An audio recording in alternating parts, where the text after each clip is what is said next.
right? The third type of innate immunity is the complement system. This is letter D in your notes under innate immunity. So complement, or the complement system, refers to the presence of about 20 different proteins that are always in circulation in your blood plasma, right? These proteins are created by the liver and are circulating through the blood, basically waiting to become activated. These plasma proteins are circulating inactive until they encounter a pathogen, in this case, our bacteria, or they encounter a pathogen that has been tagged with an antibody. And we will go into the function of antibodies later in the chapter, right? So about 20 of these complement proteins are circulating inactive in the blood. So here you can see our red blood cells, okay? And they only become active when they encounter a bacteria or another type of pathogen, usually a bacteria. Once that's occurred, these complement proteins are activated, right?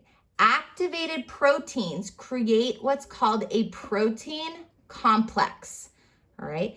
They create a little congregation of proteins that eventually will insert themselves directly into the bacteria, okay? So that leads us to this next phase, the insertion. The complement protein complex inserts directly into the cell wall of that bacteria, creating an opening, okay? Now you have a hole or a pore that's been created in the cell wall of this bacteria.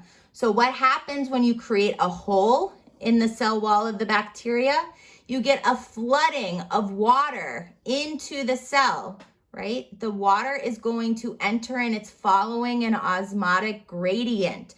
You're also going to have other types of electrolytes and salts rushing into the bacteria through these openings or pores that have been created by the protein complex, okay? That is going to cause this cellular death called cellular lysis, okay? Cellular lysis is a type of cell death that is basically just a swelling and explosion, a bursting of the bacteria.